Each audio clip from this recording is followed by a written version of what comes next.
ایک تھکا دینے والے سفر کے بعد وہ ڈھلتی شام میں اپنے گھر پہنچا تھا۔ ابھی کچھ ہی دیر گزری ہوگی کہ اس کا سیل فون بج اٹھا۔ اسکرین پر ہدا ابراہیم کا نمبر دیکھ کر اس نے ٹاک کا بٹن پش کیا۔ ہیلو، کتنے ظالم ہو تم زمائر شاہ، ہدا نے فوراً کال پہ ہوتے ہی کہا۔ اپنے آپ ہی ایک دھیما سا تبسم اور مسکراہٹ زمائر شاہ کے لبوں پر بکھر گئی تھی۔ یہ تم ہنس کیوں رہے ہو؟ تمہاری شان میں نے کوئی قصیدہ تو نہیں پڑھا؟ ہدا ابراہیم چڑ کر بولی۔ اچھا، ذرا میرے ظلموں کی تفصیل بتانا پسند کرو گی تم؟ اس سے بڑا ظلم اور کیا ہو سکتا ہے کہ ایک بھولی بھالی معصوم لڑکی کو اپنا قیدی کر لیا، اور مزید ستم یہ کہ 3 دن کی غیر حاضری۔ زمائر شاہ، تم نے تو ستم ڈھانے کے پورے انتظام کر رکھے ہیں۔ اچھا بابا، سوری نا، بہت ضروری کام تھا اس لیے بنا بتائے چلا گیا۔ اچھا، تو کیا کھانا کھا لیا تم نے؟ خدا ابراہیم نے اس سے بات بدلتے ہوئے پوچھا تو وہ بولا، نہیں تو۔ اوہ، تو بس ٹھیک ہے، تم تیار ہو جاؤ، میں آ رہی ہوں، ڈنر ہم باہر کریں گے۔ بٹ ہدا، میں تھک گیا ہوں یار، پھر کبھی۔ نو وے زمائر شاہ، یہ تمہاری سزا ہے مسٹر ظالم، اور میں ابھی آ رہی ہوں۔ فون بند ہو چکا تھا۔ زمائر نے بیزاری کے عالم میں سیل فون صوفے پر پھینک دیا اور خود تیار ہونے چل پڑا۔ وہ جانتا تھا کہ ہدا ابراہیم اپنی ضد کی پکی ہے، جو کہتی ہے وہ کر کے دکھاتی ہے۔ کچھ دیر بعد ہی ہدا ابراہیم آ گئی اور آتے ہی بولی، چلیں پھر؟ لیکن مجھے لگتا ہے تم بہت زیادہ تھک گئے ہو۔ شاید اس نے زمائر شاہ کے چہرے پر بیزاری کے آثار دیکھ لیے تھے۔ نہیں، ایسی کوئی بات نہیں، ساری تھکن تو تمہیں دیکھ کر اتر جاتی ہے۔ زمائر شاہ زبردستی مسکرا کر بولا۔ ارے تم تو باتیں بھی اچھی بنا لیتے ہو، ہدا نے شرارت سے کہا۔ زمائر شاہ کے گھرنے پر وہ کھلکھلا کر ہنس پڑی اور بولی، اچھا بابا چلو نا، مجھے تو بہت زور کی بھوک لگی ہے۔ پھر وہ پورچ میں کھڑی ہدا ابراہیم کی گاڑی تک چلے گئے تھے۔ اپنی گاڑی تم یہی رہنے دو، میری گاڑی میں چلو، زمائر نے اسے کہا۔ یہ زمائر کا کہنا تھا کہ مرد کی موجودگی میں عورت ڈرائیو کرتی اچھی نہیں لگتی۔ آخر فیوڈل لارڈ جو ٹھہرے، عورت کی برتری کیسے برداشت کر سکتے ہو؟ وہ کھلکھلا کر ہنسی، مگر زمائر کے مسکراتے لب ایک دم چپ ہو گئے تھے۔ کچھ ہی دیر میں وہ شہر کے مشہور ریسٹورانٹ میں موجود تھے۔ کتنے بور ہو تم زمائر شاہ، ہدا نے اس کے ہاتھ کی پشت پر اپنا ہاتھ مارتے ہوئے کہا تو وہ مسکرا کر بولا، کیا مطلب؟ مطلب یہ کہ بجائے اس کے کہ اتنے رومانٹک ماحول میں جب ایک حسین و جمیل لڑکی تمہارے ساتھ ہے تم رومانٹک گفتگو کرو، تم تو منہ میں گونگے کا گڑ ڈالے بیٹھے ہو۔ ہدا کے شکوے پر اس نے گہری نگاہ اس پر ڈالی اور پھر آس پاس کے ماحول پر۔ اس ریسٹورانٹ میں زیادہ رش نہیں تھا۔ دھیمے سروں میں بجتا میوزک اور ہلکا ہلکا اندھیرا ماحول کو واقعی بہت ہی رومانٹک بنا رہا تھا۔ اچھا ہدا، تم بتاؤ مجھے کیا کرنا چاہیے؟ دونوں کوہنیاں میز پر ٹکا کر ہاتھوں کو آپس میں ملا کر اس نے ٹھوڑی کے نیچے جمایا اور دلچسپی سے اس کی طرف دیکھا۔ ہدا نے جواب میں مصنوعی خفگی سے اسے گھورا۔ اتنے بڑے ہو گئے ہو تم، مگر اتنا نہیں پتا کہ جب حسین لڑکی ساتھ ہوتی ہے تو اس کی تعریف کی جاتی ہے۔ اس سے تو اچھا تھا کہ میں کسی شاعر کے ساتھ عشق کر لیتی، وہ کم از کم میری تعریفیں تو کرتا، اور ایک تم ہو کر نظر بھر کر دیکھتے ہی نہیں مجھے۔ پتا ہے آج کتنی محنت کر کے میں تیار ہوئی تھی، مگر تم نے تو… ہدا نے اپنی بات ادھوری چھوڑ کر افسوس سے سر ہلایا۔ I'm sorry ہدا، میں شاعروں کی طرح تعریف نہیں کر سکتا۔ وہ کیا کہتے ہیں نا کہ چاند چہرہ، غزال آنکھیں، ناگن زلفیں، مورنی جیسی چال، گلاب کے پنکھڑی جیسے لب، وغیرہ وغیرہ۔ بھائی یہ بھی کوئی تعریف ہے؟ انسانوں والی کوئی خصوصی تو ہے ہی نہیں، اور تم لڑکیاں ایسی تعریفیں سن کر خوش ہو جاتی ہو۔ دوسرے لفظوں میں خود کو جانور کہلانا پسند کرتی ہو تم لوگ۔ زمائر شاہ نے بڑے سکون سے تعریف کی حقیقت بیان کی تو ہدا کو غصہ آ گیا۔ اگر تمہارے یہ حسین خیالات کسی شاعر نے سن لیے نا تو دیواروں سے سر پھوڑ پھوڑ کر مر جائے گا وہ۔ زمائر شاہ اس کے حسین چہرے پر نظر جمائے بیٹھا رہا۔ ہدا اس کی نظروں کے ارتکاز سے گھبرا گئی اور بولی، اب ایسے کیا دیکھ رہے ہو تم مجھے؟ بس تمہیں ہی دیکھ رہا ہوں۔ مگر کیوں؟ یار خود ہی تو کہتی ہو کہ کبھی نظر بھر کر نہیں دیکھتا۔ زمائر کے کہنے پر اس کے چہرے کی سرخی میں اضافہ ہو گیا. وہ پلکیں جھکا گئی تو زمائر نے بڑی دلچسپی سے یہ منظر دیکھا. ایک نظر تو برداشت ہوتی نہیں اور یہ محترمہ فرماتی ہیں کہ میں نظریں بھر کر دیکھا کروں. شٹ اپ زمائر, مجھے بہت بھوک لگی ہے, چلو آرڈر کرو جلدی. ویٹر بات سنو. اس نے اپنی گھبراہٹ پر قابو پاتے ہوئے بات بدل لی تھی. بس اتنی ہمت تھی تم میں؟ ابھی تو میں رومانٹک ہونے کی کوشش ہی کر رہا تھا. شاہ انف پلیز. ہدا نے دانت پیستے ہوئے ہاتھ میں پکڑا فورک لہرایا تو زمائر شاہ اپنی ہنسی کو روک نہیں پایا تھا اس بار. دعا نے روتے ہوئے سر اٹھا کر ایک نظر اس تنگ دل پر ڈالی جو تقدیر کی ستم ظریفی نے اس کا شریک حیات بنا ڈالا تھا. وہ اس وقت بیڈ پر آڑا ترچھا لیٹا تھا. بہت زیادہ ڈرنک کرنے کے بعد وہ مدہوش ہو گیا تھا.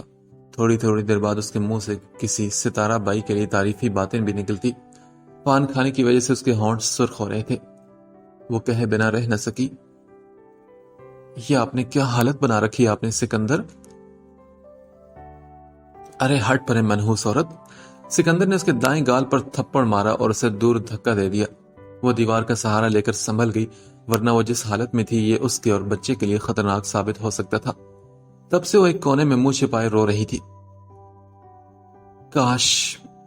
کاش کہ میں کسی غریب انسان کے گھر میں پیدا ہوئی ہوتی. وہاں پر دولت نہ صحیح مگر ذہنی سکون تو ہوتا. یہ دولت ہی تو سارے فساد کی جڑ ہے. یہ جائیداد, زمین, کیا فائدہ ہے ان چیزوں کا. یہی سوچتی وہ ساری رات روتی رہی تھی اور اگلی صبح وہ بری طرح بخار میں تپ رہی تھی. سکندر بے حس پڑا سوتا رہا. زرینہ پھوپھو نے دیکھا تو پریشان ہوگی. پھر دعا کو اپنے کمرے میں لٹایا اور فوراً ڈاکٹر کو بلا بھیجا. ڈاکٹر نے چند ہیلتھ میڈیسن لکھ کر دی اور کہا کہ مسلسل ٹینشن اور ذہنی تناؤ کی وجہ سے ان کی صحت پر اور بچے کی صحت پر برا اثر ہو سکتا ہے.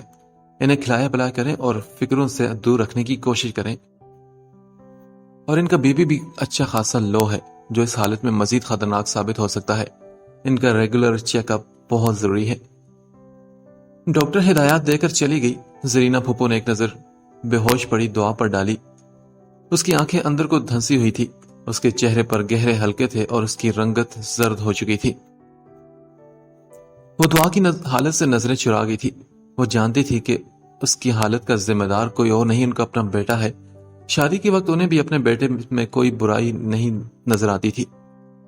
وہ کہتی تھی ارے یہ تو سب نوجوانی کے شوق ہے, عمر کے ساتھ ساتھ خود ہی سب کچھ ٹھیک ہو جائے گا. سبھی مرد شغل میلہ لگانے کے شوقین ہوا کرتے ہیں. یہ کہہ کر وہ سبھی کو مطمئن کر دیا کرتی تھی, مگر اب انہیں احساس ہو رہا تھا کہ یہ سب ٹھیک نہیں ہوا تھا. سکندر اب بھی اسی رستے پر چل رہا تھا اور اب انہیں بھی یہ اندازہ ہو گیا تھا کہ کیسے ان کی پھول سے بھتیجی کو سکندر شاہ نے مسل کر رکھ دیا تھا. وہ دن بدن گھلتی جا رہی تھی. اپنے ماں باپ سے بھی وہ کچھ نہیں کہتی تھی, کسی سے کوئی گلا شکوہ نہیں کرتی تھی, اور اسی وجہ سے سکندر کو مزید موقع مل گیا تھا. اسے تو اپنے ہونے والے بچے کی بھی کوئی پرواہ نہیں تھی. ارے سعدیہ تم. وہ سعدیہ کو اس طرح اچانک اپنے سامنے دیکھ کر حیرت سے چلا اٹھی. ہاں میں بے مروت بے وفا انسان. سعدیہ شکوہ کرتے ہوئے اس کے گلے لگ گئی تو حوریہ نے کہا ارے کیسی ہو تم, اور یہاں کس کے ساتھ آئی؟ رکو ذرا سانس تو لینے دو مجھے, مگر پہلے تم مجھے بتاؤ کہ دوستوں کے ساتھ کیا ایسا کیا جاتا ہے. سعدیہ نے اسے شکوہ کرتے ہوئے کہا تو وہ بولی اب میں نے کیا کر دیا؟ یار پیپرز دینے کے بعد تم ایسی غائب ہو جیسے گدے کے سر سے سینگ, اور چوری چوری تم نے رخصتی بھی کر ڈالی, مجھے بلانے بھی گوارا نہیں کیا. سعدیہ نے اسے شکوہ کیا تو وہ پھیکی سی ہنسی ہنس پڑی. یہ ایک بہت لمبی داستان ہے ڈیئر, پھر کبھی سناؤں گی. نہیں حوریہ مجھے ٹالو مت, بتاؤ نا مجھے کیا ہوا. ویل سعدی, یہ سب کچھ میرے لیے بھی بالکل اچانک تھا. مجھے سنبھلنے کا یا کچھ سوچنے کا موقع ہی نہیں دیا کسی نے. حوریہ تم خوش تو ہو نا؟ زمائر شاہ کا رویہ تو ٹھیک ہے نا تمہارے ساتھ؟ سعدیہ پریشان ہو کر بولی تو حوریہ سے اس بار کنٹرول نہ ہو سکا خود پر. پچھلے 2-3 مہینے سے وہ کسی ایسے ہمدرد کی تلاش میں تھی جس کے کندھے پر سر رکھ کر اپنے دل کا بوجھ ہلکا کر سکے. اس کے آنسو چھلکنے کو بےتاب تھے. جانے کتنی دیر وہ سعدیہ کے کندھے سے لگی آنسو بہاتی رہی. دھیرے دھیرے اسے سب کچھ اس نے بتا دیا تھا. سعدی پتہ ہے وہ کہتا ہے کہ میں اچھے کردار کی نہیں، کیا میں اتنی بری ہوں سعدی؟ اور پتہ ہے وہ دوسری شادی بھی کر رہا ہے۔ سعدیہ کو اصل بات تو اب معلوم ہوئی تھی جو اندر ہی اندر حوریہ کو کھائی جا رہی تھی۔ یہ وہی حوریہ شاہ تھی جو کل تک ضمائر شاہ کے ذکر سے بھی دور بھاگتی تھی اور آج اسی کی بے تنائی کا رونا رو رہی تھی۔ یہ لڑکیاں بھی کتنی عجیب ہوتی ہیں نا، جب کوئی بار بار چاہت کا اظہار کرتا رہے تو اسے کوئی امپورٹنس نہیں دیتی، مگر جب وہی شخص منہ موڑ لے تو دکھ کی اتاہ گہرائیوں میں ڈوب جاتی ہے۔ بہار کے موسم میں کھلنے والے پھول کی قدر تو خزاں ہونے پر معلوم ہوتی ہے۔ حوریہ تم اسے روک لو نا، مت کرنے دو اسے دوسری شادی۔ نہیں سعدیہ، وہ میری بات کبھی نہیں مانے گا، کوئی فائدہ نہیں۔ حوریہ نے اپنے گالوں پر پھسل آنے والے آنسو صاف کرتے ہوئے کہا، اچھا ریلیکس، چھوڑ اس قصے کو، تم سناؤ کیسی ہو؟ میں ٹھیک ہوں، تمہیں بطور خاص اپنی شادی پر انوائٹ کرنے کے لیے آئی ہوں۔ پہلے سوچا میں کارڈ پوسٹ کر دوں، مگر مجھے معلوم تھا کہ تم کوئی نہ کوئی اعتراض کا پہلو نکال لے ہوگی، اس لیے میں خود چلی آئی تاکہ گلے شکوے کی کوئی گنجائش ہی نہ رہے۔ تمہاری شادی؟ واو، کس کے ساتھ آئی ہو تم؟ یار میں تو بھائی کے ساتھ آئی تھی اور وہ مجھے چھوڑ کر چلا گیا ہے۔ میں نے کہہ دیا تھا کہ صبح آ کر مجھے لے جائے۔ کیوں؟ کل صبح کیوں؟ ابھی تم 2-3 دن تک یہیں رہو گی میرے پاس، بس میں نے کہہ دیا۔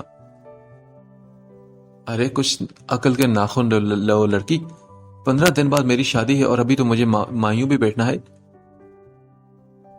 رات کا کھانا انہوں نے ماں جی، بی بی جان اور مریم کے ساتھ ہی کھایا تھا۔ ہادیہ بابی اور ادا زماد ابھی تک مری اسلام آباد میں ہی تھے۔ رات وہ دونوں کافی دیر تک باتیں کرتی رہی۔ سعدی، میرے آنے کے بعد کبھی زوبی سے ملاقات ہوئی؟ ارے نہیں تو، ہاں البتہ شمیل خان ایک بار ہاسٹل آیا تھا تمہارا پتہ کرنے۔ اوہ سچ میں؟ تو پھر کیا ہوا؟ کچھ نہیں، میں نے اسے بتا دیا کہ ضمائر شاہ کے ساتھ تمہاری شادی ہو چکی ہے اور تم اپنے گھر واپس جا چکی ہو۔ پھر اس نے کیا کہا؟ کیا کہنا تھا، بس منہ لٹکا کر واپس چلا گیا۔ ہاں تمہارے گھر کا ایڈریس مانگ رہا تھا، مگر میں نے کہہ دیا کہ مجھے نہیں معلوم۔ کہنے لگا یہ تو کوئی مسئلہ نہیں، میں وارڈن سے پتہ کر لوں گا۔ وارڈن؟ ہاں، اس کی صالحہ آنٹی کی جاننے والی ہے نا۔ سعدی، اگر وہ یہاں آ گیا تو؟ سعدی نے ایک حیران بھری نگاہ حوریہ پر ڈالی۔ حوریہ، یہ تم ہو؟ تم تو کسی سے بھی نہ ڈرنے کے دعوے کیا کرتی تھی، پر اب یہ بزدلی؟ نہیں سعدیہ، پہلے اور اب میں بہت فرق ہے یار، میں وقت کے سامنے ہتھیار ڈال چکی ہوں۔ حوریہ، ادھر میری طرف دیکھو ذرا۔ سعدی نے اس کا چہرہ اپنے ہاتھ سے اوپر اٹھایا تو حوریہ نے پل کے پل نگاہیں اٹھائی اور پھر اپنی پلکوں کی چلمن گرا لی۔ کیا تم ضمائر شاہ سے محبت کرنے لگی ہو نا؟ سعدی کی بات پر اس نے ایک دم چونک کر اسے دیکھا اور بولی، نہیں تو، بالکل نہیں۔ ادھر میری طرف دیکھو نا، تم کم از کم مجھے دھوکہ نہیں دے سکتی، میں جانتی ہوں کہ تمہیں اس سے محبت ہو گئی ہے۔ نہیں سعدی، تمہیں شاید غلط فہمی۔ نہیں، مجھے غلط فہمی نہیں ہوئی۔ سعدی نے اس کی بات کاٹ کر کہا، لیکن تم اپنے آپ کو دھوکہ دینے کی کوشش کر رہی ہو۔ سعدیہ، مگر اب تو وہ مجھ سے نفرت کرنے لگا ہے، میں کیا کروں؟ ایسا نہیں ہو سکتا حوریہ، وہ تم سے نفرت نہیں کر سکتا، وہ مان جائے گا، تم ایک بار اسے منا کر تو دیکھو۔ مگر کیسے سعدی، میں ایسا نہیں کر سکتی یار۔ لیکن حوریہ، اس طرح تو تم اپنی زندگی کو برباد کر ڈالو گی۔ میاں بیوی کے ریلیشن میں اگر انا آ جائے تو سوائے نقصان کے کچھ حاصل نہیں ہوتا۔ تم دونوں ایک دوسرے سے محبت کرتے ہو، مگر دونوں ہی اپنی اپنی انا کے خول میں قید ہو۔ ابھی بھی وقت ہے حوریہ، تم اسے مناؤ گی تو وہ ضرور مان جائے گا۔ اف، رات کے 2 بج گئے یار، ہمیں اب سونا چاہیے۔ حوریہ نے فوراً بات بدل کی اور لیٹ گئی تھی۔ سعدی سمجھ گئی کہ اب وہ مزید اس ٹاپک پر بات نہیں کرنا چاہتی۔ لیجیے جناب، گرما گرم کافی حاضر ہے۔ خدا کافی کے 2 مگ اٹھائے کچن سے نکلی۔ اس نے کب ضمائر شاہ کو تھما دیا تو وہ کچھ دیر خاموش سا کھڑا رہا۔ خدا نے اس کی خاموشی کو نوٹ کر کے کہا، شاہ تمہیں کیا ہو گیا ہے؟ ہاں مجھے کیا ہوا ہے؟ کچھ بھی تو نہیں۔ یہی تو میں پوچھ رہی ہوں نا کہ تمہیں کیا ہوا ہے، تم پہلے جیسے نہیں رہے۔ پہلے جیسا؟ خدا فقط 3 مہینے تو ہوئے ہیں ہم ایک دوسرے سے شناسا ہوئے، ایک دوسرے کے جان پہچان میں، اور میں تو ویسا ہی ہوں جیسا پہلے دن سے تھا۔ نہیں ضمائر، غلط، بالکل غلط۔ میں دیکھ رہی ہوں کہ تم جب سے حویلی سے ہو کر آئے ہو کچھ الجھے سے ہو۔ کوئی مسئلہ ہے کیا؟ نہیں تو کوئی مسئلہ نہیں۔ کیا تم نے ماں جی سے بات کی؟ کون سی بات؟ ضمائر نے حیرانگی سے پوچھا تو وہ بولی، ضمائر شاہ اب تم مجھے غصہ دلا رہے ہو۔ اچھا سوری، شادی کی بات؟ خدا دراصل کا مطلب ہے کہ تم نے ابھی تک بات نہیں کی۔ بہت برے ہو تم ضمائر شاہ۔ خدا نے اس کی بات کاٹی تو ضمائر کرسی کی پشت سے سر ٹکا کر اسے دیکھنے لگا۔ خدا ایک بات پوچھوں تم سے؟ ہاں ضرور پوچھو۔ خدا کیا تمہیں مجھ سے محبت ہے یا بس میں تمہیں پسند ہوں؟ ہاں یہ کیا بات ہوئی بھلا؟ جو پسند ہوتا ہے محبت بھی تو اسی سے ہوتی ہے نا؟ نہیں خدا، یہ ضروری نہیں۔ ہمیں زندگی میں بے شمار لوگ پسند ہوتے ہیں تو کیا سبھی سے محبت ہو جاتی ہے؟ کیا میں پوچھوں کچھ بات؟ کیا تم پہلی نظر کی محبت پر یقین رکھتے ہو؟ نہیں، میرے خیال میں محبت پہلی نظر میں ہو ہی نہیں سکتی۔ ہاں، پہلی نظر میں پسند ضرور کیا جا سکتا ہے۔ تو یہی تو میں کہہ رہی ہوں نا ضمائر شاہ کہ کسی کو پسند کرنا ہی محبت کی پہلی سیڑھی ہے۔ ہاں لیکن محبت تو ہر کسی سے نہیں ہو سکتی نا۔ اوکے، ایک بات پوچھوں تم سے؟ ہاں ٹھیک ہے، بولو۔ مجھے یہ بتاؤ ضمائر شاہ کہ مجھ سے پہلے کبھی کسی سے تم نے محبت کی ہے؟ خدا کے پوچھنے پر ضمائر شاہ نے گہری سانس لی۔ اس کی نظروں کے سامنے حوریہ کا چہرہ آ گیا اور وہ بولا، اگر میرا جواب ہاں میں ہو تو؟ ضمائر کی بات پر خدا ایک لمحے کو خاموش رہ گئی اور پھر بولی، تو میں یہ بالکل نہیں پوچھوں گی کہ وہ کون تھی، کیونکہ میں جانتی ہوں کہ تم اب مجھ سے محبت کرتے ہو، ہے نا؟ وہ ہلکی پھلکی سی ہو کر مسکرائی۔ نہ جانے کیوں ضمائر شاہ مسکرا بھی نہ سکا تھا اس کی بات پر۔ سنو شاہ، تم اتنے بڑے ہو چکے ہو، کیا تمہارے گھر والوں کو تمہاری شادی کا خیال نہیں آتا؟ کیا مطلب؟ بس کرو، اب اتنے بھی انجان مت بنو۔ اب میں کیا اپنے منہ سے یہ کہتی اچھی لگوں گی کہ اب ہمیں شادی کر لینی چاہیے؟ ضمائر اس کی بات پر مسکرا کر رہ گیا۔ خدا کے لبوں پر بھی مسکراہٹ دوڑ گئی تھی۔ خدا دیکھو، میں چاہتا ہوں کہ شادی سے پہلے ہر بات کلیئر ہو۔ ہاں ہماری باتیں تو سب کلیئر ہیں، اب کون سی بات رہ گئی ہے؟ خدا دراصل بات یہ ہے کہ ابھی وہ کہنا کہ چاہ رہا تھا کہ اسی لمحے خدا کا سیل فون بج اٹھا۔ اس نے اسکرین پر نمبر دیکھ کر اوکے کہا۔ ہاں ہیلو، وٹ؟ او نو، میں ابھی آ رہی ہوں، وہ ایک دم گھبرا کر بولی۔ فون بند ہونے پر ضمائر نے پوچھا، کیا ہو خدا، اینی پرابلم؟ ضمائر، وہ پاپا۔ کیا ہوا ابراہیم صاحب کو بتاؤ نا، جلدی کرو۔ وہ پاپا کو ہارٹ اٹیک، مجھے بھی جانا ہوگا۔ اوکے ریلیکس، میں بھی تمہارے ساتھ چلتا ہوں۔ ضمائر اس کے ساتھ ہی اٹھ کر باہر آ گیا تھا۔ خدا پلیز رو مت یار، سب ٹھیک ہو جائے گا انشاءاللہ۔ ضمائر نے گاڑی سٹارٹ کرتے اسے تسلی دی۔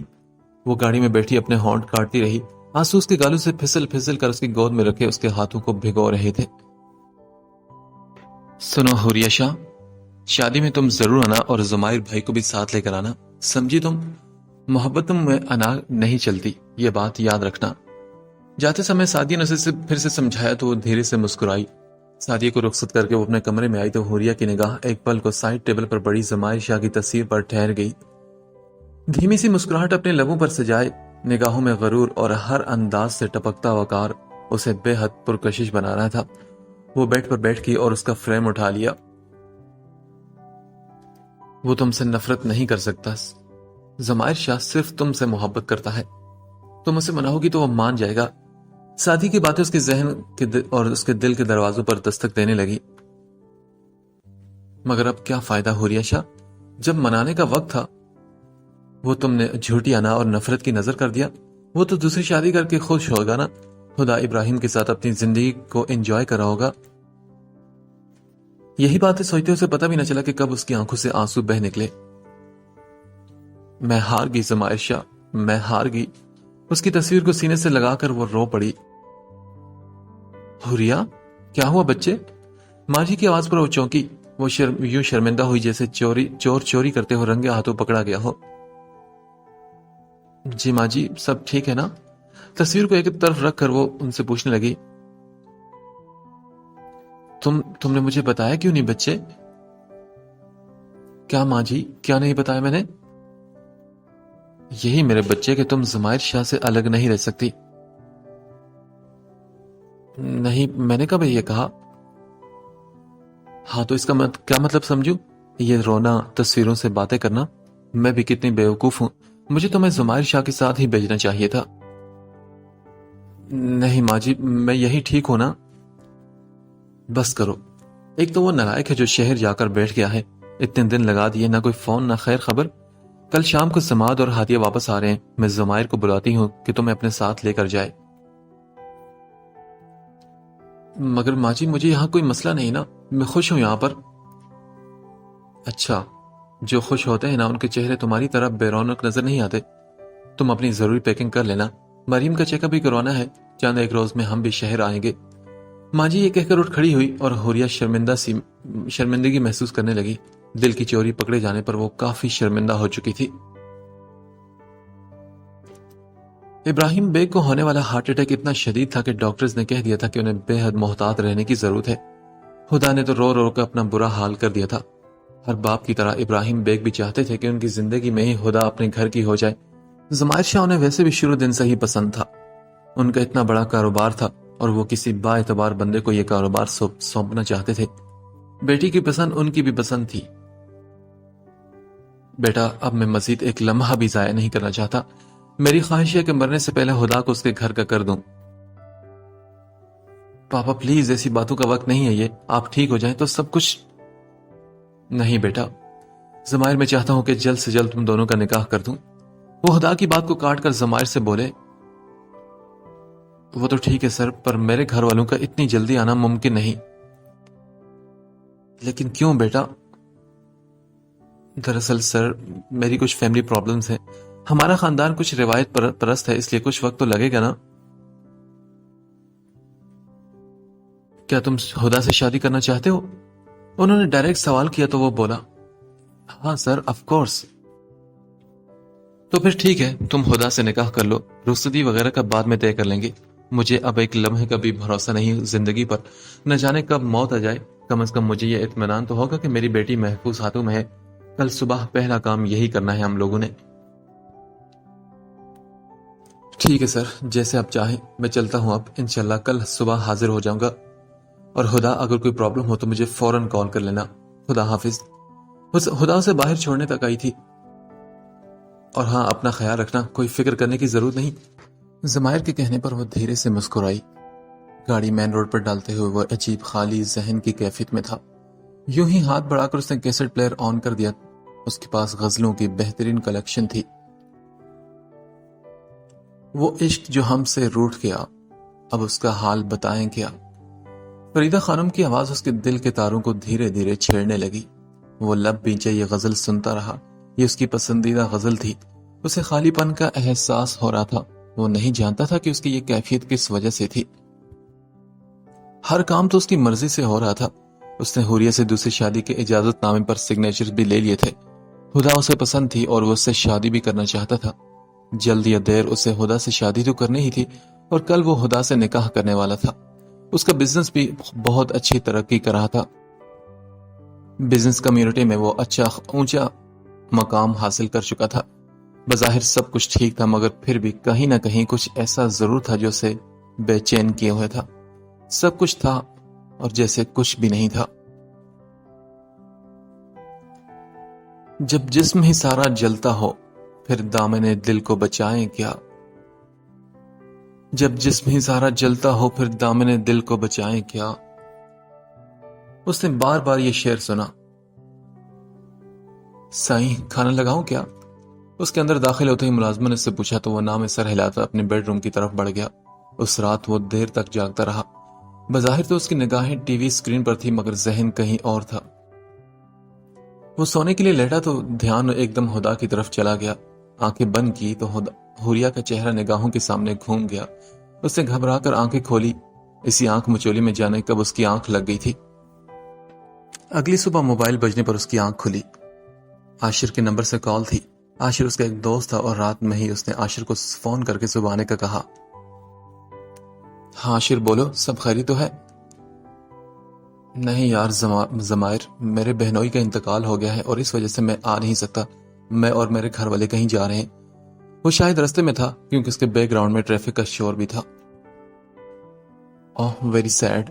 اس نے چند اور باتیں کی اور اس کے بعد فون بند کر دیا. ہلکا پھلکا ناشتہ کرنے کے بعد اس نے ہدا کو فون کیا. کیا کر رہی ہو تم؟ کچھ نہیں, ناشتہ کر رہی ہوں. ہاں, اگر تم یہ کہتی کہ تم میرا ویٹ کری ہو تو مجھے زیادہ خوشی ہوتی. سیریسلی؟ مگر مجھے تو انتظار کرنا پسند نہیں. اچھا, جو مزہ محبوب کے انتظار میں ہے وہ اور وصال میں کہاں. تم بہت بدتمیز ہو رہے ہو ضمائر شاہ. فون پر بھی ضمائر شاہ محسوس کر سکتا تھا کہ اس کی بات پر بلش ہو گئی تھی. وہ مسکرایا اور پھر پوچھا, ابراہیم صاحب کی طبیعت کیسی ہے؟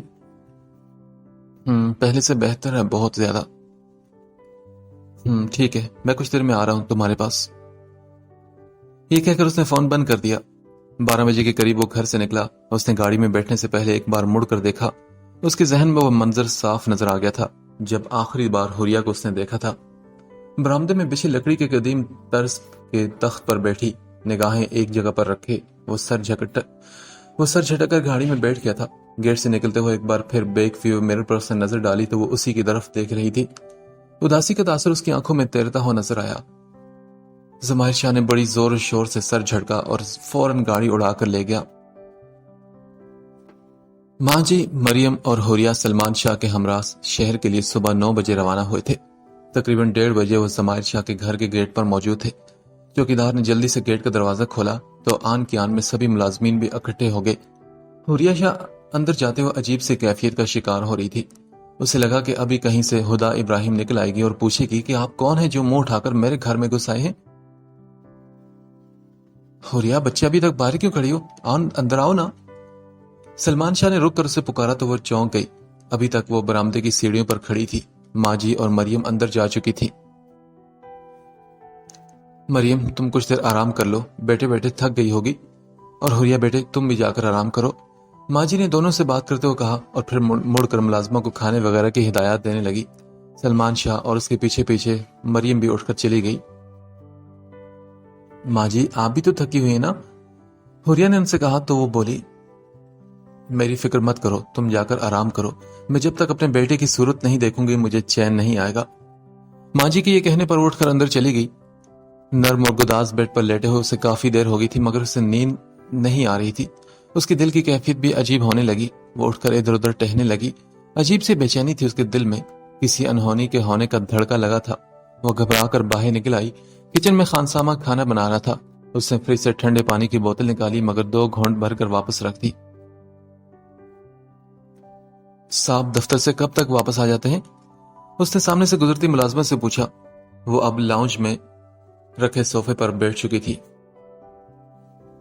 بی بی جی, صاحب تو اکثر رات دیر سے ہی گھر آتے ہیں. اچھا, اس گھر میں اور کون کون رہتا ہے؟ جی صاحب جی کے علاوہ میں, میرا مرد, وہ مالی ہے جی, چوکیدار اور خانسامہ بھی رہتے ہیں جی. اچھا, اور کون رہتا ہے؟ اور تو کوئی نہیں رہتا جی. ملازمہ نے زور سے نام میں سر ہلاتے ہوئے کہا. میرا مطلب کہ صاحب سے ملنے کون کون آتا ہے؟ وہ جی صاحب کے دوست آتے ہیں جی. اور ملازمہ یہ کہتے ہوئے ایک دم چپ ہوگی تو حوریہ نے پوچھا, اور کون آتا ہے بتاؤ مجھے. وہ صاحب کی بیوی جی مجھے نہیں معلوم. دیکھو, مجھ سے جھوٹ مت بولو, تمہیں سب پتا ہے نا. وہ تھوڑی سخت ہو کر پوچھنے لگی تو ملازمہ ڈر گئی. بیبی, ہم تو نوکر لوگ ہیں. وہ جی اگر صاحب کو پتا چل گیا تو؟ انہیں کچھ پتا نہیں چلے گا, تم بتاؤ مجھے. وہ کچھ نرم پڑ گئی. وہ جی ان سے ملنے ایک لڑکی آتی ہے. اچھا, روزانہ آتی ہے؟